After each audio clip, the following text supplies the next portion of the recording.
ravie de vous retrouver pour une nouvelle édition de Lumière intérieure. Cette semaine, nous recevons un auteur, compositeur, interprète, mais aussi humoriste et comédien. D'une certaine façon, il est connu pour son humour intemporel, décalé, loufoque de temps en temps, mi-figue, mi-raisin, mi-rire, mi-chagrin. On peut dire, si vous écoutez ceci, ça vous fait penser à quoi? La tristitude, c'est moi, c'est toi, c'est nous, c'est quoi? C'est un peu de détresse dans le creux de nos voix. La tristitude, La tristitude, le titre phare de l'album phare, c'était il y a 10 ans. Le monde est beau. Bonjour Oldelaf, Olivier Delafosse, ravi d'être avec nous. Merci de m'accueillir. Et bon anniversaire avec un an de décalage puisque ça aurait dû être en 2020. Un petit peu après. En 2021 puisque ça, l'album est sorti en 2011. Exactement. Le monde est beau. Et là, vous refaites la tournée d'anniversaire. Vous êtes en pleine tournée. Ça se passe bien cette tournée? Oui, ça fait très plaisir déjà d'être en tournée. Moi, j'ai toujours aimé ça. Et puis de reprendre ces chansons. Il y en a certaines qu'on n'a quasiment pas jouées sur scène. Donc ça fait... Comme lesquelles? Ça fait plaisir. Les filles qui s'appellent Valérie, qui est une chanson que j'aime beaucoup. Mais Les filles qui s'appellent Valérie. Exactement. Une chanson dont je suis assez fier et qu'on ne jouait pas beaucoup à l'époque. On avait très peu joué sur scène. Et voilà, donc c'est l'occasion de reprendre ce genre de chanson. Puis un peu faire un panel de cet album-là, plus d'autres plus récentes. Ouais. Puis il y a des titres que vous revisitez. Le café, l'amour à l'hôtel Ibis, La peine de mort. C'est Michel. Et aussi des titres de l'aventure, Les demi-dieux, qui est une chanson qui a été écrite pendant le confinement, avec le clip où on vous voit d'ailleurs masqué. Bien sûr, ouais. Quelle est la chanson qui vous plaît le plus, qui vous parle le plus, qui vous représente le plus? Tout un petit peu. C'est ça, c'est dur qui me représente le plus. C'est une question bien différente de celle que j'aime le plus jouer. Alors les deux. Alors, celle qui vous représente le plus et celle que vous Alors je vais commencer par dire celle que j'aime le plus jouer. Il y en a certaines comme L'amour à l'hôtel Ibis que je suis très fier de cette chanson, parce que il y a un mélange de ce que j'aime dans la chanson, dans son ensemble. J'aime le côté grandiloquent des chansons des années 70. Vraiment, je suis assez friand de ça. Et les paroles me font rire. Je trouve ça vraiment assez sombre comme tableau. Mais la manière de la chanter de manière très, très légère, très, très positive, ça me fait rire vraiment. Donc je suis très fier de cette chanson-là. Et puis il y a des chansons plus tendres comme Les mains froides qui me parlent toujours, Les fourmis sur l'aventure. Mais je vais avoir du mal à répondre à celle qui me représente le plus si peut-être, il y a une de cet album, une chanson que j'aime beaucoup aussi, et je me dis que pour mon dernier voyage, peut-être il faudrait la mettre, mais le Testament qui est peut-être l'occasion de... C'est celle qui vous représente le plus? Je me dis que... Vous êtes jeune pour un testament. Ouais, mais c'est bien de commencer à réfléchir. à y réfléchir. On ne peut pas être pris de court, mais je me dis que ça me représente dans le sens où si c'est un jour l'image que je peux laisser pour mes proches, de faire d'un moment triste, tragique, mais laisser à la fois une mélodie qui compte pour moi, une chanson que j'aime beaucoup, mais aussi de l'humour. Laisser la place dans ce moment si compliqué, ce mélange entre... et les enterrements, il y a vraiment ce mélange, je trouve, de scènes où on ne sait pas s'il faut fondre en larmes ou éclater de rire. Il y a quelque chose de très grotesque dans certaines scènes, certaines processions.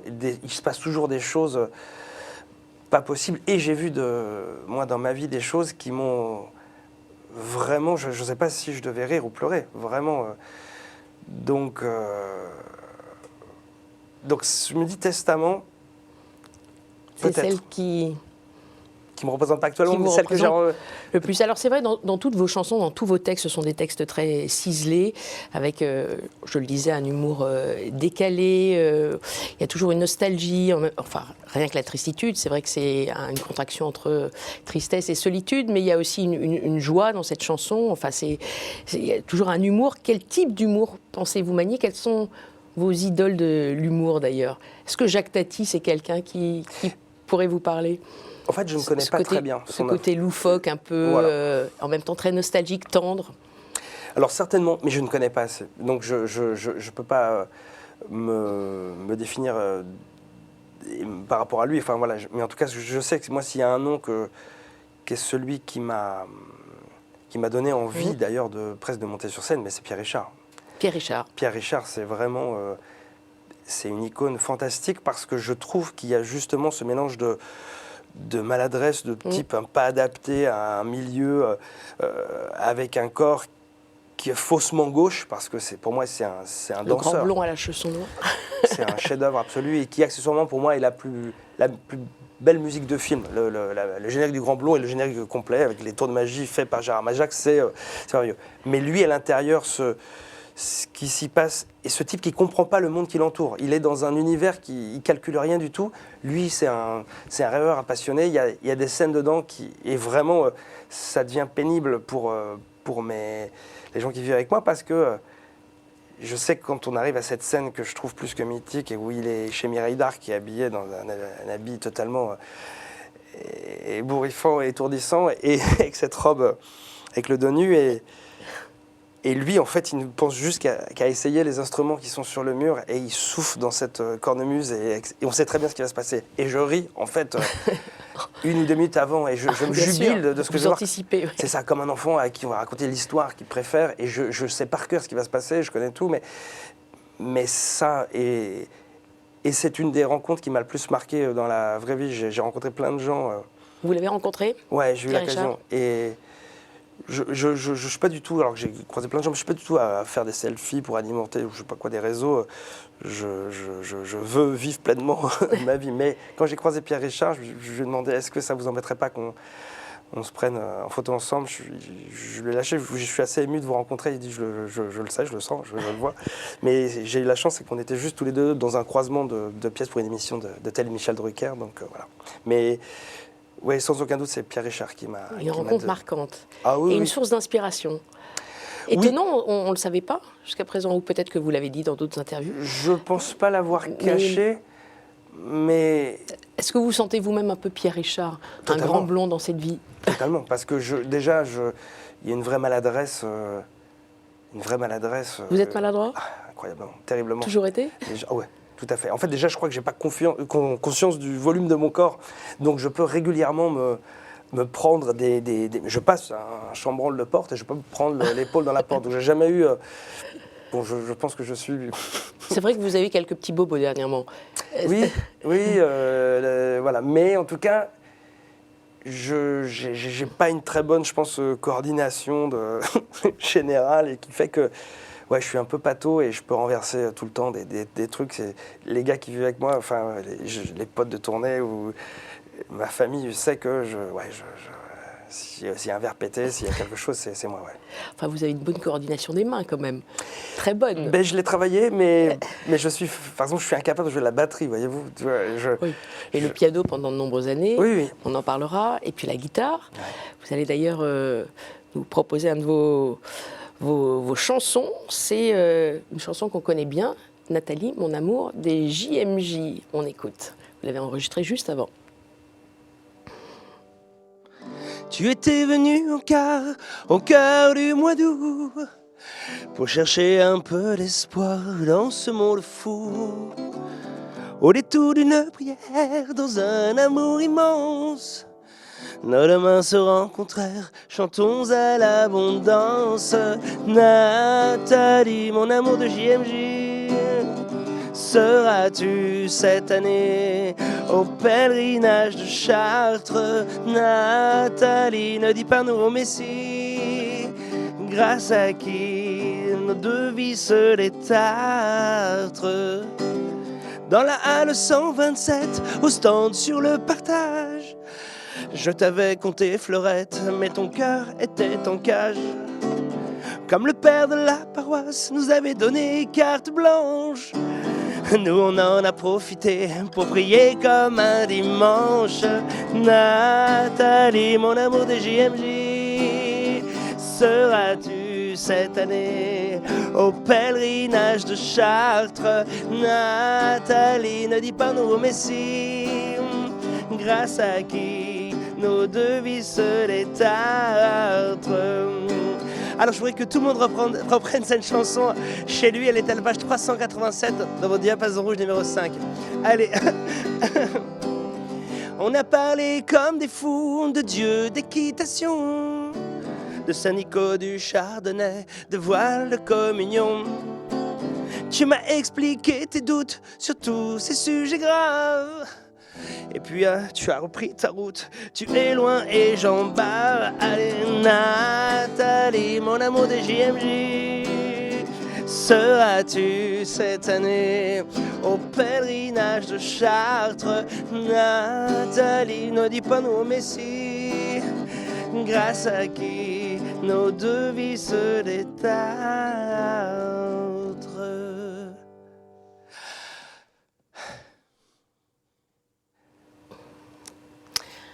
Alors là, c'est une chanson d'amour.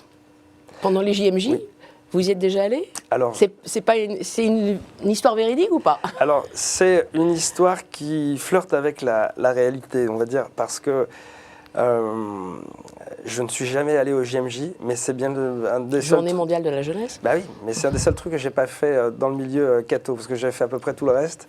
Non, j'ai pas C'est-à-dire j'ai pas fait le pèlerinage de Chartres, et la chanson se marre aussi, mais voilà. Saint-Jacques-de-Compostelle, vous l'avez fait? Non, mais j'envisage bien de... Je peux réfléchir à le faire une fois. C'est quelque chose, je pense, qui pourrait faire partie d'un chemin de vie qui m'amène à le faire, avec une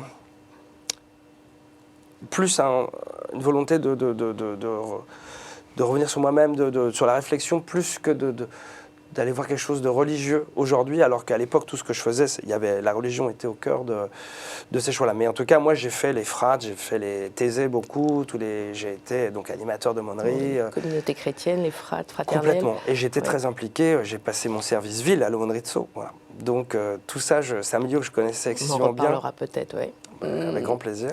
C'était avant, donc les choses ont changé, on en parlera aussi, il y a eu une évolution. Oui, bien sûr, mais en tout cas, au moment où j'écris la chanson, j'étais plus à l'intérieur de l'aumônerie, ni impliqué dans la... Et Nathalie a existé? Nathalie, il n'y a pas eu de Nathalie, je crois, spécifiquement. Après, et Valérie a existé? Il y a plein de gens qui ont pu exister, mais ça je ne dévoilerai. Mais maintenant... Il y a beaucoup de chansons d'amour, je crois que votre prochain album va s'appeler Saint-Valentin. Oui. Vous êtes en train de travailler dessus? Exactement, ouais, tout à fait. Tout à fait. Avec beaucoup d'amour aussi? Oui, bah alors là, beaucoup de chansons d'amour que ça? Ce sera concentré sur des chansons d'amour. Donc c'est à venir en 2023, hein, voilà, qui se passe plus ou moins bien, mais comme une histoire d'amour, finalement, il y a des hauts, des bas. Mais en tout cas, ce sera un peu l'amour sous toutes ses formes. Mais oui, je crois que c'est quelque chose qui a toujours été important. Je trouve que c'est le terreau c'est un terreau très intéressant pour la création, parce que on est tous impliqués d'une manière ou d'une autre là-dedans. L'amour, il a plein de formes différentes. Tout le monde a une expérience, que ce soit positif, négatif. On a des choses à dire. Et moi, j'essaie, dans mon travail, de rebondir sur des petits éléments de ces relations à deux, ou à plusieurs d'ailleurs, mais en tout cas de voir ce qu'il y a d'intéressant, de piocher ça et là des petits éléments, aussi dans mon expérience personnelle. Mais là, je sais que pour la chanson Nathalie, je voulais vraiment construire le petit monde autour de ce que j'avais vécu, me moquer gentiment de ces gens que j'ai été moi-même, vraiment. Mais... Catho. Ouais. Alors, on va reparler de tout ça. Pour clore un petit peu votre actualité, il y a aussi Traqueur de nazis. Tout à fait. En duo avec Arnaud Joyer, mise en scène par Simon Astier, avec une date exceptionnelle à venir le 7 décembre à 21h30 à l'Européen à Paris, et puis aussi en tournée dans toute la France. Oui. Ça aussi, c'est un beau projet que vous portez. Oui, je suis très fier. En fait, c'est très compliqué. Je pense que j'ai plusieurs cases dans le cerveau, parce que je change de casquette selon les moments de la semaine. Ça, c'est encore autre chose. Je fais plusieurs métiers. Et là, je sais que depuis quelques années maintenant, j'ai vraiment embrassé en parallèle une carrière d'humoriste et d'être vraiment avec le but de faire rire. Et on a fait La folle histoire de Michel Montana vraiment dans un cadre. Et c'est très exigeant l'humour, plus que la musique. En fait, la musique, c'est assez subjectif. Ça plaît à certains, un peu moins à d'autres. Mais voilà, il y a quelque chose on se livre, on propose quelque chose. L'humour, il faut que ça marche, il faut que ça fasse rire. Donc c'est très exigeant, la respiration, le jeu, le mot précis. Il faut réécrire beaucoup de fois. Et ça me fascine d'apprendre. Est-ce qu'on peut rire de tout aussi? Parce que traqueur de nazis, le sujet à la base n'est pas très drôle, puisque vous êtes aussi des vrais traqueurs de nazis. Oui. C'est inspiré d'une histoire vraie, les époux Klarsfeld, donc, Voilà. qui eux sont des traqueurs de nazis, effectivement. Tout à fait. Maintenant, c'est que je voulais téléporter 2 débiles mentaux dans cette tâche si ardue. Et donc, on essayait de faire une enquête, qui est une vraie enquête. C'est un scénario presque de film, parce que les mecs voyagent, rencontrent plein de gens dans leur aventure. Mais en tout cas, oui, moi, je trouve que le sujet, là, il n'y a pas de pathos dans le spectacle. Il n'y a pas on va dire, de mauvais goût, je sais pas quoi. Pas de mauvais goût, c'est moi qui juge, donc je sais pas si je suis bien placé, mais en tout cas, le but n'était pas ni de choquer, c'est juste 2 débiles qui essaient de s'attaquer à un sujet épineux. Mais ils font tout ce qu'ils peuvent, mais ils sont totalement incompétents, évidemment. Allez, on avance un petit peu. Il y a une deuxième partie dans cette émission. Je vais m'éclipser. Vous allez rester là seul. Je vous propose 4 mots, à vous de nous les éclairer. D'accord. D'accord. Alors, j'ai une question. Oui. Ah ben vous êtes comme chez vous. Vous voulez je peux mettre mes pieds là-dessus? Bien sûr. Vous me dites si mes chaussures sont sales en dessous, je ne sais pas, je n'arrive pas. Ouais. Je vais approcher un tout petit peu, ça va être super. Ah voilà. Ah là, Nous je ne sommes pas en Asie, donc il n'y a pas de problème. Oui, C'est ça ne se fait pas là-bas, paraît-il. Ah oui. Je vous laisse et on se reparle Ok. par voie interposée. Entendu. À tout de suite.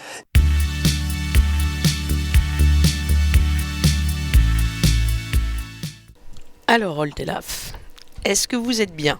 Ouais. Ouais.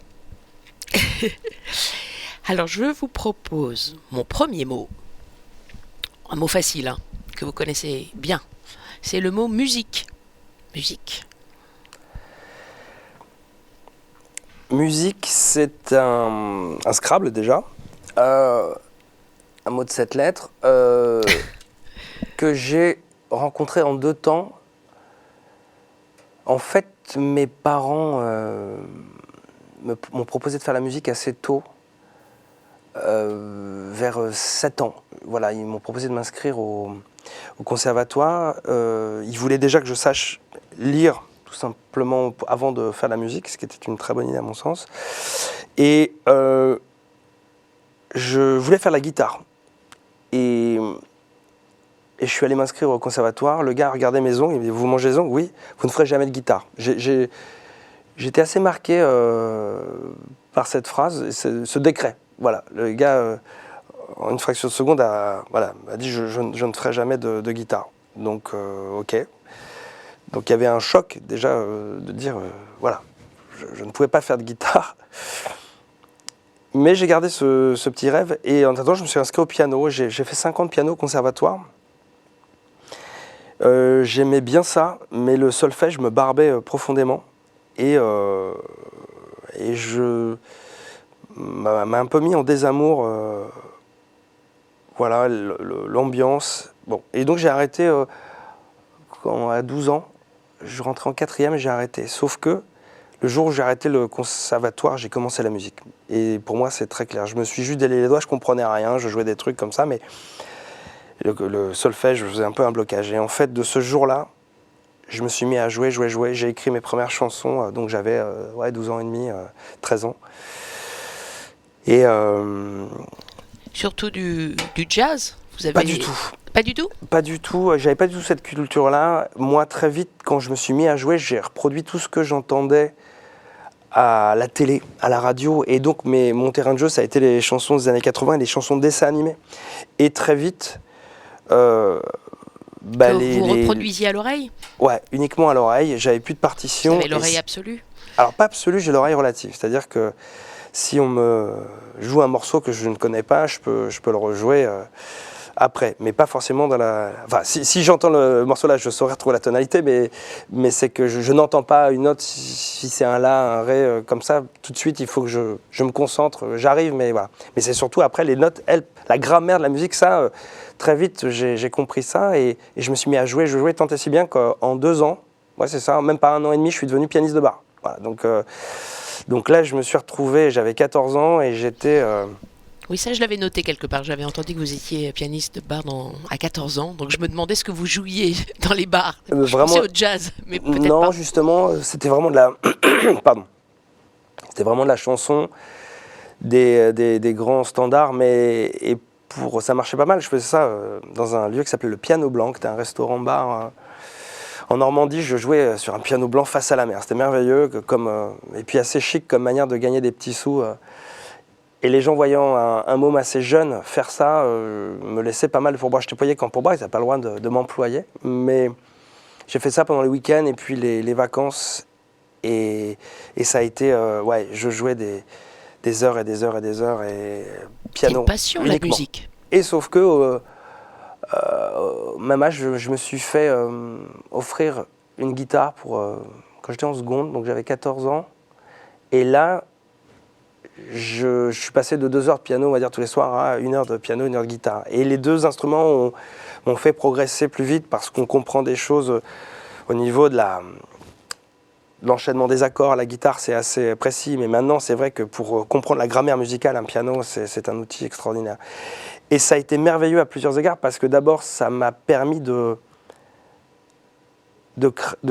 cracher tout ce que j'avais à cracher. Je me suis mis à écrire des chansons, à jouer la musique, et ça a été une psychanalyse folle, en fait, de toutes les peines que j'avais, les joies. Je traduisais tout en musique, et notamment, je commençais à écrire une première chanson. Et au moment où on est adolescent, où on tombe en effet facilement amoureux, désamoureux, on a de la haine, on comprend plus ses parents, on a... Tout ce que j'avais à dire, je le faisais en musique justement et en paroles aussi en parallèle. Et ça a été extraordinaire comme l'importance que ça a pu avoir. C'est que ça m'a fait supporter toutes les peines, tous les doutes. En fait, je m'abandonnais là-dedans. Et l'autre fait important, c'est que très vite, ça m'a donné un rôle auprès des amis, auprès de la famille aussi, mais aujourd'hui, c'est très important pour tout un chacun de se trouver un rôle. Et c'est pour ça que certains mômes, après, faut être le sportif, le bagarreur, le rigolo de la bande. Aujourd'hui, des mômes ont besoin, enfin, mais ça a toujours été, de se définir, avoir un rôle, ne pas être monsieur ou madame tout le monde. Et moi, j'étais le musicien. Donc c'était cool, c'était vraiment chouette. Et j'avais mon rôle en soirée, j'avais la guitare. Et puis comme je pouvais reproduire toutes les chansons qu'on entendait, tout ça, c'est sûr que ça mettait une bonne ambiance. Et très vite, le rire est venu s'immiscer là-dedans. Je faisais mes chansons, ça faisait rire. Donc ouais, j'ai jubilé très vite de ce poste. Mais c'est vrai qu'aujourd'hui encore, la musique a ça de différent de l'humour. C'est que quand tu fais de l'humour, tu as besoin des autres. Tu dois confronter ton travail, ton humour à un jugement et donc à une réaction. La musique, tu t'en fiches. Tu peux faire la musique toute ta vie que pour soi. Peut-être le plus grand musicien qu'il y a eu sur la Terre, il est le seul à être au courant. Peut-être c'est quelqu'un qui jouait sur un piano ou sur une guitare dans sa chambre. Mais c'est ça la force. Ça procure tellement de bonheur, de joie. Ça fait voyager tellement loin que tant mieux si les autres apprécient. Mais c'est pas fondamental. Ouais. La musique a effectivement été totalement structurante chez vous puisque vous avez fait de la musicologie et puis vous êtes devenu prof de musique dans un collège à Cachan, je crois. Oui, tout à fait. C'est ça. Allez, je vous propose le deuxième mot. Et c'est le mot « père » qu'on emploie de temps en temps ici. Forcément, le père. Le père. Déjà, je pense naturellement au mien. Tout de suite un peu d'émotion et il est toujours là, et il va bien et donc j'ai de la chance, on se voit assez souvent, on habite pas loin, il est toujours marié à ma maman, donc à ma mère, donc je le joins aussi à ce mot-là. Il y a beaucoup de transmission dans... Je vis pas du tout comme mes parents. On a vraiment une manière de fonctionner très différente. J'ai jamais été en opposition, en colère. J'ai jamais été un enfant ni un ado. On s'est jamais crié dessus parce que déjà mes parents ne se criaient pas dessus. Et ce sont une fois j'ai vu ma mère qui n'était pas d'accord avec mon père et mon père qui n'était pas d'accord avec ma mère, mais en tout cas il y a une paix à la maison assez grande et donc on n'a pas jamais été dans le conflit et ça je suis très heureux de ça. Mais en tout cas, ce qui est sûr, c'est que donc il y avait, même en vivant très différemment, il y a eu beaucoup de fierté d'un côté comme de l'autre. Mon père est un professeur de mathématiques émérite, à la retraite maintenant, mais qui a été très apprécié. Et des amis à moi l'avaient eu. Donc voilà, lui, très fier que j'ai fait de la musique. Ils m'ont encouragé, mes parents. J'ai du mal à séparer le père de la mère, parce qu'ils sont très fusionnels, toujours aujourd'hui. Et quand il y en a un qui est quelque part, l'autre n'est pas loin. Mais en tout cas, mes parents, ils avaient peur de la musique parce que ils disaient ça fera pas un boulot, quoi. Sauf que j'ai un grand-père, le papa de mon papa, qui rêvait d'être chanteur et qui n'a jamais pu faire ce métier-là, qui est allé travailler à l'usine, mais qui continuait de chanter dans les fêtes et qui a été un personnage important. Et l'autre, du côté, le papa de ma maman, lui, rêvait d'être comédien. Voilà. Et je pense qu'ils m'ont laissé faire ça parce que... notamment pour le papa de ma maman, ça a été une blessure. Il n'a jamais pu faire du théâtre comme il voulait. Il s'est mis à boire. Ça a été un vrai traumatisme et un raté, parce que tout le monde dit qu'il avait quelque chose. Et ça a été dur pour eux parce que je suis passé en gros, moi, on va dire, de premier de la classe à dernier de la classe, quoi. Donc j'étais vraiment très travailleur, je pense que je comprenais bien ce qu'on me demandait de faire en classe, et puis j'ai découvert la musique et je me suis arrêté. Et donc ça a été dur pour eux, en se disant, mais tu es en train de gâcher quelque chose, tu pourrais faire des métiers incroyables. Et la chance, c'est qu'ils m'ont laissé faire, ils m'ont fait un peu confiance, avec une boule au ventre. Et j'ai eu la chance de faire un métier incroyable, le métier que je voulais faire, et je me sens totalement à ma place aujourd'hui. Et les réactions du public, des pros me fait dire que je crois que j'ai fait le bon choix. Et donc ils ont fait le bon choix. Ils ont le courage de me laisser faire. C'est très dur pour des parents, mais sans eux, je ne serais pas là. Ils m'ont aidé financièrement et ils continuent de le faire par moment et tout ça. Mais on s'aime énormément. Et ce qui est bien, c'est vraiment avec ces vies différentes. Mes parents ont besoin de tout organiser. J'aime que l'impro, mais je fais des choses qu'ils ne pourraient jamais faire. Ça m'est arrivé de choisir où j'allais en vacances sur la route. On est d'accord avec ma compagne, c'est-à-dire qu'on est sur l'autoroute, droite ou gauche. Voilà, tac, et on ne sait pas où on va. Et ça, mes parents, ils savent à l'avance, 8 mois, ce qu'ils feront. Alors on entend que vous avez réparé, d'une certaine façon, une faille généalogique, quand vous racontez à propos de vos grands-parents.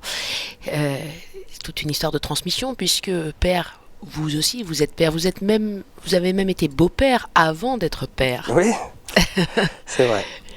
C'est vrai, vous savez tout. Ouais, aujourd'hui, c'est quelque chose on dit que, voilà, souvent les femmes, à un moment, elles ressentent quelque chose dans leur ventre en disant... voilà, il faut que j'ai envie de faire un bébé. Et souvent on dit que c'est moins les hommes. Moi j'ai senti ce truc-là très fort. J'ai ressenti j'ai toujours aimé les enfants et de m'occuper des gosses des autres. J'ai toujours fait des choses en lien avec l'éducation, la transmission. J'ai été animateur BAFA, prof. Et puis même avec les amis, j'ai toujours aimé jouer avec les enfants. Je trouvais que c'était... en tout bien, tout honneur, évidemment. Aucune décision de justice n'est venue contrarier ça. Donc vous êtes d'abord occupé de votre belle-fille, Léa. Voilà, et puis en effet, c'est là où je voulais en venir, en effet, quelqu'un est arrivé dans ma vie qui avait déjà une petite fille et que j'ai très vite accepté comme la mienne. Ça a été dur, d'ailleurs un peu parfois pour la maman, parce que il faut accepter que quand tout va bien et jouer ensemble c'est cool, mais aussi parfois il faut dire non, faut engueuler, faut recadrer. Et elle avait du mal à entendre sa fille être engueulée par quelqu'un qui n'était pas son père. Et sauf que pour moi, c'était la condition sine qua non d'un fonctionnement de famille qu'on était en train de devenir, qu'on n'était pas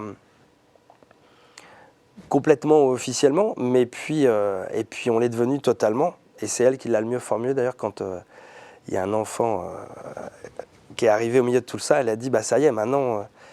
on a tous un lien avec ce petit bout qui arrivait. Il y a eu un premier enfant, Baptiste, et puis un deuxième, Noé, un peu plus tard. Et voilà, donc, qui ont aujourd'hui 15 et 13 ans, c'est ça c'est ça, 16 et 13. Ouais. 16 et 13. Léa a 21 et elle a quitté la maison parce que le temps passe et que... Le temps file. Le temps de cette émission file aussi un petit peu. On n'a pas pu parler de notre père, mais on va peut-être en parler avec ce troisième mot, puisque c'est le mot aumônerie. Ouais. Vous en parliez un petit peu au début. Ouais, mais je suis très heureux d'en reparler. L'aumônerie, c'est quelque chose, c'est un des passages les plus importants de ma vie. En fait, moi, j'ai fait du caté étant plus jeune, et puis il y a quelque chose qui m'allait pas. C'était très scolaire. Enfin, j'ai jamais aimé dans ma vie quand les choses étaient dogmatiques et qu'on nous livrait quelque chose de froid. Faut faire comme ça et c'est pas autrement.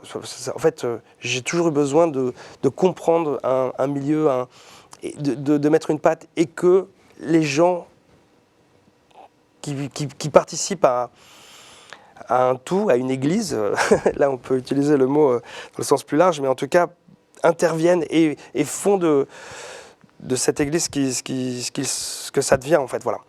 Et donc ce sont des choses mouvantes. Et le caté ne m'allait pas, c'était pas du tout, on n'avait pas sa place en tant qu'humain, on va dire, fallait faire et croire ce qu'on nous disait. Maintenant, l'aumônerie, ça m'a bouleversé, je suis arrivé là-bas un peu par hasard, mais grâce à la musique. J'avais des copains avec qui je faisais la musique qui étaient à l'aumônerie de Sceaux.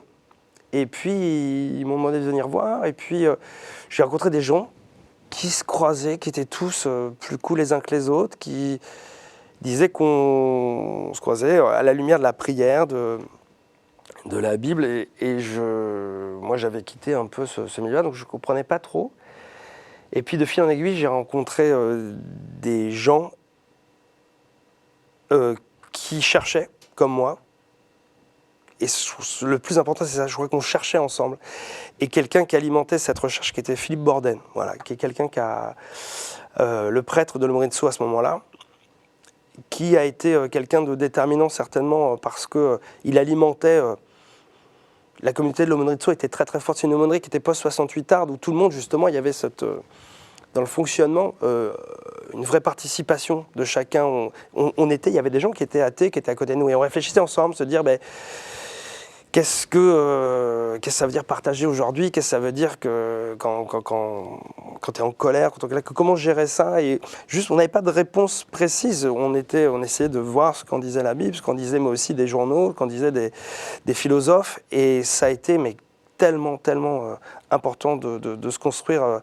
J'ai l'impression d'éveiller mon esprit. Et puis moi, ça a été important puisque je suis devenu très vite musicien aussi dans l'aumônerie. Donc je jouais aux prières, aux messes. J'ai même laissé d'ailleurs des chansons qui sont toujours chantées, des chansons d'église. C'était le cas de Vianney aussi. Ouais, tout à fait. D'ailleurs, c'est aussi dans le cadre de cette aumônerie qu'on s'est croisés, parce qu'il m'avait dit que lui était fan. Vous l'avez croisé à ce moment-là. Ouais, mais je ne l'ai pas croisé moi à l'époque. Je ne connaissais pas Vianney, mais on suivait des chemins certainement qui ressemblaient. Mais en tout cas, ce qui est sûr, c'est que aujourd'hui, ce qui est fou, c'est qu'on a été tellement proches, on s'est tellement livrés. Et à l'époque où le lycée, les gens te jugent un peu, on était là pour se parler de choses tellement profondes, tellement fortes, qu'on a été une communauté de jeunes incroyable. Il y avait personne, j'ai jamais croisé d'extrémistes, de gens vraiment dogmatiques. Ça a été que des gens qui cherchaient ensemble. Et on est toujours aujourd'hui amis, mes amis aujourd'hui, que forts, ce sont des gens que j'ai croisés à l'époque quand j'avais 16-17 ans. Donc, c'est pour vous dire. Et quand on se recroise avec des gens que je vois moins, qui sont de par le monde, et on se retrouve, mais on a toujours des choses à se dire parce que on n'était pas ensemble par hasard. Et il y avait des différences, mais c'était très fort. Et du reste, moi, dans mon équipe, travaille avec moi au jour le jour, quotidiennement, Pierre-Marie Almiras, que j'ai croisé à l'Aumônerie de Sceaux, je suis pote avec toute sa famille, et ce sont des gens qui... On compte les uns pour les autres, et je crois qu'on est une force. Et tristement pour l'Aumônerie, et ça, c'est un message qui est presque politique. Moi, j'ai fait mon service à l'Aumônerie de Sceaux, j'ai fait mon service ville, c'était un chemin normal. Et pour moi, est important. Et j'ai vu, ils ont changé, le prêtre a changé, c'était plus Philippe Borden qui est parti, qui a été amené à de très hautes destinées. Il bosse aujourd'hui au Vatican, donc voilà. Il a été chef de la Cato, directeur de la Cato de Paris aussi. Mais ils ont mis quelqu'un qui n'était pas du tout aussi profond et qui n'était pas là du tout pour s'occuper de jeunes, quelqu'un qui rêvait de faire de l'adoration eucharistique. Donc il était dans un truc très, très extrême, là je trouvais, on avait du mal à comprendre ça. Il nous avait un discours qui n'était pas du tout d'actualité, il disait que, il livrait aussi des discours très stricts. Il avait été mis en place par une politique et l'aumônerie s'est mise à être en crise et les gens... la quittaient parce qu'il n'y avait plus d'alimentation spirituelle. On se retrouvait là pour être ensemble, mais en fait on se dit pourquoi venir à l'aumônerie, parce que là, quand on y est, le discours ne nous plaît plus du tout. C'est-à-dire qu'il comparait l'homosexualité, la bestialité. Il disait qu'il y avait des angelots du mal qui allaient nous prendre, nous emmener. Mais c'est de la métaphore. Non, des vrais angelots. Ok, voilà. Ouais. Donc en fait on quittait. Moi ce que j'aimais dans l'aumônerie, c'était la vraie vie. On était juste des gens avec des soucis et confrontés à un monde qu'on ne comprenait pas toujours et on essayait de le comprendre ensemble à la lumière de ce que disait la Bible, les écrits religieux. Voilà. Mais ça s'est transformé en un truc beaucoup plus strict et on est revenu avec du dogme. Et tout le monde est parti, ça s'est délité, même si on garde cette force. Mais j'ai été très déçu de cette fin. Mais en tout cas, l'aumônerie, c'est quelque chose, un passage. Est-ce que c'est ce qui vous a inspiré votre chanson ? Ah, totalement. Totalement. J'ai connu tous ces gens-là avec une vraie... Et on avait tous d'ailleurs on avait tous une autodérision sur ce qu'on était parce que on savait qu'on était en plus à Sceaux, donc il y a déjà une ville privilégiée, on était des jeunes, avec des familles plutôt aimantes et dans des situations assez simples, et on venait essayer et on était des barjots, on était des vrais racailles pour rigoler parce qu'on était tous dans un milieu très protégé. Qui allaient à Thésée, par exemple. Tout à fait. Ça aussi, c'est une étape marquante, je crois. Ouais, tout à fait. Moi, j'ai fait 5 Thésées. Communauté chrétienne en Bourgogne. Complètement, voilà.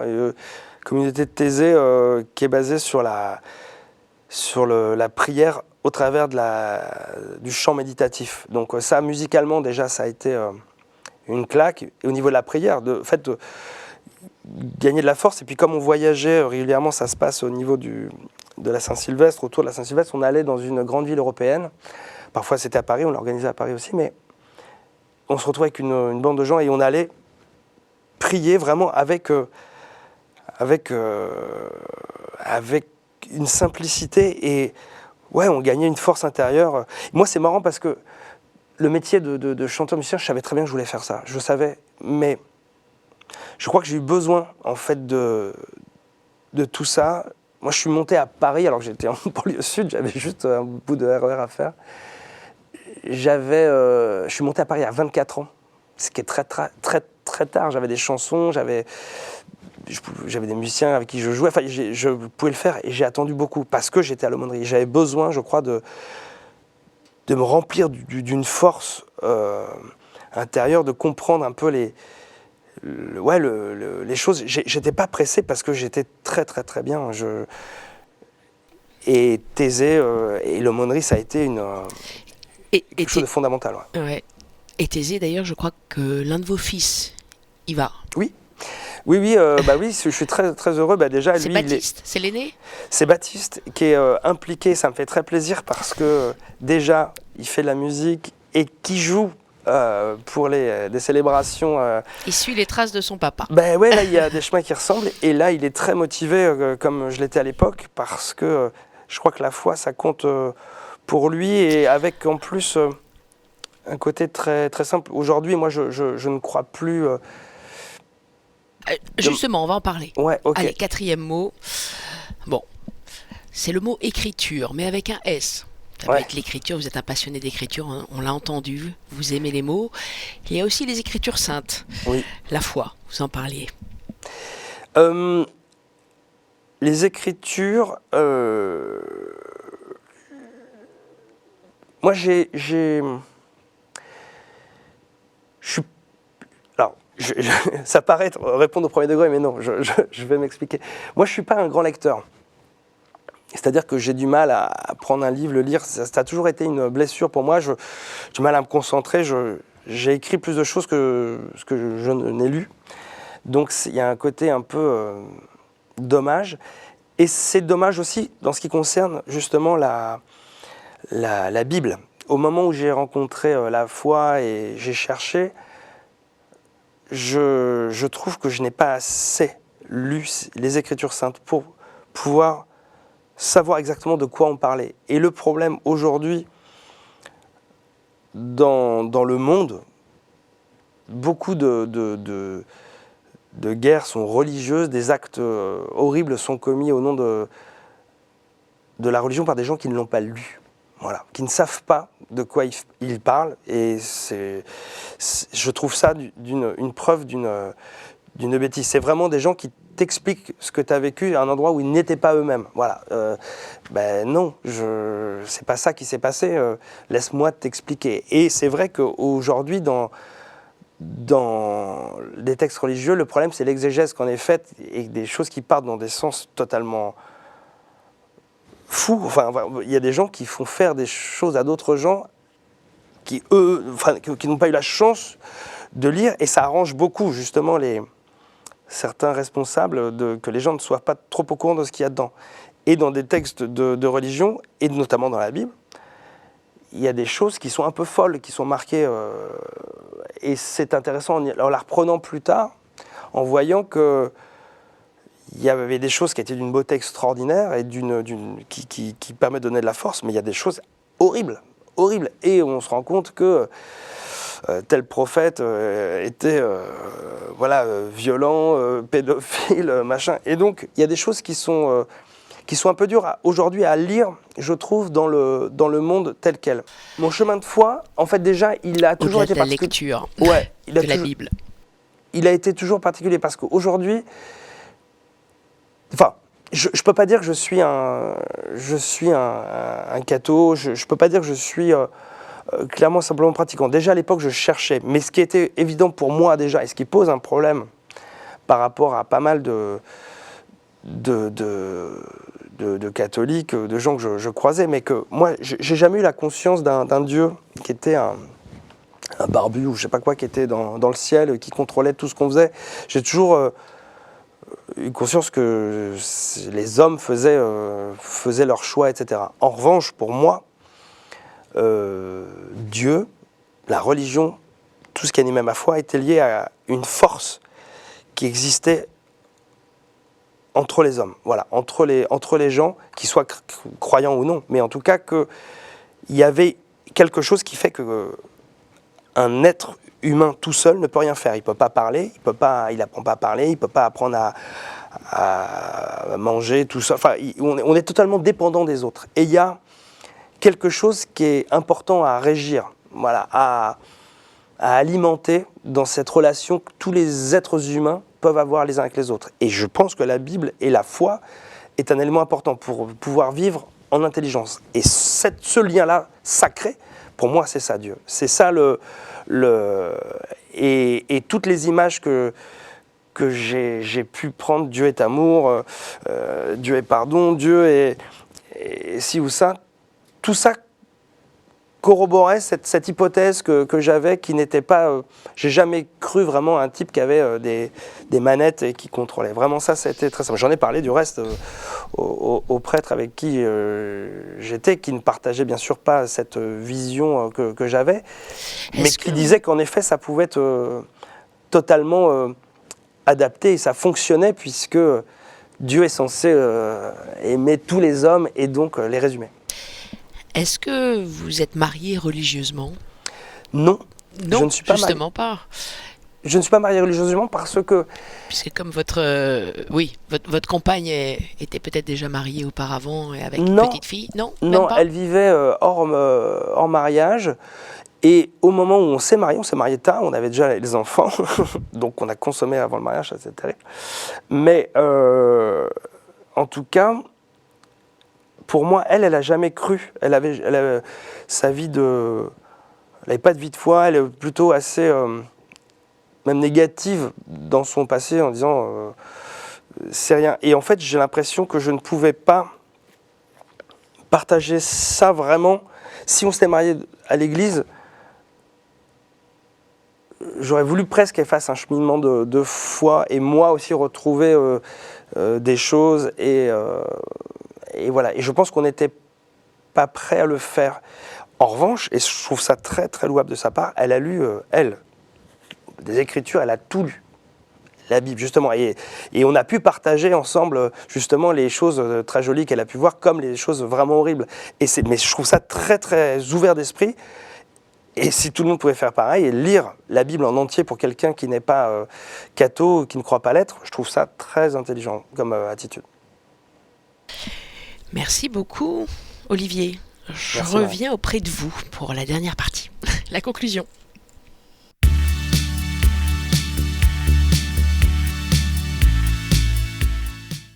Alors, cette expérience, ça ressemblait au confessionnal? Un peu, mais c'est... Est-ce que vous connaissez? Oui, Ouais. Je me suis déjà confessé, bien sûr, à l'époque. À oui, l'époque. bien sûr. Oui, oui, ça fait longtemps que je ne me suis pas confessé, parce que je ne fais plus de péché. Je ne pêche plus, moi. Que à la ligne. Oui, exactement. Et encore, je ne fais pas de mal au poisson. Donc... non, oui, je pense que le fait d'être face à des mots, et oui, même avec le mot père, par exemple, je peux chanter juste l'évocation du mot, une petite émotion, c'est sûr, et encore j'ai la chance, encore une fois, qu'ils soient là. Mais oui, il y a un côté un peu être face à soi-même, sans la personne en face, il n'y a plus le contact visuel, le fait de se parler, d'échanger. Père, c'est le mot qui vous a le plus touché? Tous les mots étaient au cœur Résonnaient un petit ouais, peu. exactement. Mais en revanche, je sais pas, celui-là, mais voilà un petit peu. Mais c'est vrai que la musique, l'aumônerie, en fait, on retrace tout un parcours. Toute une vie, ouais, c'est évidemment, ouais, évidemment. Il y a tout un... Ça résume beaucoup d'années. On a terminé sur les Écritures, sur la foi. Est-ce que c'est une foi qui est encore présente sur vous physiquement? Je crois que vous portez une médaille. Oui. Vous pouvez peut-être nous montrer? Je peux la montrer. C'est une médaille qui compte énormément pour moi et c'est marrant parce que j'y mets pas, alors que c'est une médaille religieuse. Mais c'est une médaille de la Vierge? C'est pas une médaille. Non, Ou alors elle est barbue. Donc peut-être une Vierge un peu je ne voyais originale. pas, donc expliquez-nous. Mais non, après c'est un peu bien parce que je crois que j'ai une transpiration qui est un peu acide. Mais je crois que c'est un Jésus. D'accord. En revanche, c'est une médaille qui m'a été donnée alors que mes parents étaient à Bagnols-de-l'Orne dans un prieuré et puis un des prêtres, des moines, m'a vu petit, il est venu poser cette médaille dans ma main, l'a fermée et est parti. Et j'ai eu cette médaille comme ça que je me suis mise à porter. J'ai toujours senti un caractère rassurant de cette médaille, mais plus que... Alors, au moment où j'étais dans les milieux d'aumônerie, on pouvait y mettre un côté religieux, mais je l'ai gardé même au gré de l'évolution de ma foi. Et surtout, ce qui est particulier, c'est qu'à un moment, quand j'étais au collège, elle a pu se casser. J'ai perdu... j'avais plusieurs médailles, des choses qui comptaient aussi pour moi, mais j'ai retrouvé cette médaille en plein milieu d'un chantier, mais je l'ai retrouvée au milieu de nulle part. Donc, un signe. Je me suis dit un signe, alors j'ai perdu toutes les autres, et j'ai gardé cette médaille toujours avec moi. Et là, j'ai acheté, il y a un petit 15 ans déjà, une vieille maison de campagne que je retape dans le Perche, pas très loin de Bagnols-de-l'Orne, et dans mon jardin, creusant, travaillant, puisque je travaille la terre, je fais plein de choses là-bas, j'ai retrouvé la médaille identique. Ah bon? Voilà, une médaille identique. Donc, Identique à celle que vous portez. ouais. Et donc, Ça, il c'est y a vrai tout un tas de signes c'était étonnant, ouais. de vie. Mais Parce et je me dis qu'en plus, voilà, c'est une médaille en plus en argent, mais voilà, mais j'aime cet objet. Il n'y a pas de hasard. Il me rassure, voilà. Ouais. Sans superstition. Mais Non, c'est vrai que c'est étonnant parce cette que histoire. ça m'arrive que je puisse pas la porter parce que la chaîne se casse, donc je peux aller sur scène ou faire des Ouais. choses dans ma vie, mais je sais que c'est un objet que j'aime avoir avec moi. En tout cas, c'est un objet que vous porterez, vous portez tout le temps pendant vos tournées. Vous portez Ouais. aussi pour votre spectacle Traqueur de Neuilly Oui. avec Ardo Joaillier. C'est ça, je sais pas si c'est un lien, mais Voilà. Donc 2 spectacles que je vous conseille de voir. Donc pour votre tournée Le Monde est beau, c'est donc les 10 ans de l'album à Rungis le 22 octobre, Oui. où vous serez sur scène, à Limoux le 29 octobre et à Chambéry, j'ai noté ça, c'est les prochaines dates, le 5 novembre. Voilà. Avec Le Monde est beau. L'est-il toujours? Voilà, ça sera une autre c'est émission. une bonne question. Mais déjà, il y avait de l'ironie au moment de l'album, donc je pense que là, c'est encore pire. L'ironie est toujours là. Merci beaucoup, Aldelaf. Merci, Marie. Merci à vous de nous avoir suivis. Comme d'habitude, vous pouvez retrouver le replay sur ktotv.com. À la semaine prochaine. Des reflets rouges et ça fait mal. La tristitude, c'est moi, c'est toi, c'est nous, c'est quoi? C'est un peu de détresse dans le creux de nos voix. La tristitude,